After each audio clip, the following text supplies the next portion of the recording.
வருஷத்தை சொல்ல மாட்டேன், சொல்றேன். ஆனா அடுத்து நீங்க பாருங்க, எங்களுடைய மூதாதையரே அவர் தான். மிமிக்ரிலாம் நாங்கள் யாரெல்லாம் பார்த்து இன்ஸ்பயர் ஆகி கற்றுக்கிட்டோம்னா, எப்பயுமே மிமிக்ரி பொறுத்த வரைக்கும் ஆக்டரை நேராக பார்த்தா கற்றுக்க முடியாது. இன்னொருத்தவங்க பண்ணுறதை பார்க்கும்போது நமக்கு வந்து அது ஈஸியாக வரும். இவங்க பண்ணுறாங்கல்ல, அப்போ எப்படி பண்ணுறாங்க அந்த நுணுக்கங்கள் அப்படின்னு சொல்லி. அது மாதிரி எனக்கெல்லாம் நான்லாம் மிமிக்ரி கற்றுக்கிட்ட டைமில் எனக்கெல்லாம் இன்ஸ்பயராக இருந்தது என்னுடைய கோபி அண்ணன், சின்னி ஜெயந்த் அண்ணன், மயில்சாமி அண்ணன், இவங்கெல்லாம் தான். நான் ஒரு கான்ஃபிடென்ஷியலான விஷயம், மனோபாலா சாருக்கு நான் ஒரு 5-6 பெரிய படங்களுக்கு நான் வாய்ஸ் கொடுத்துருந்தேன்.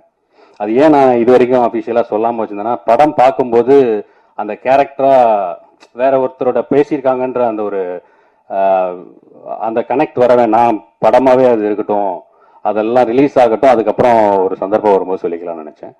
ஸோ அண்ணன் ரிவீல் பண்ணிட்டாங்க.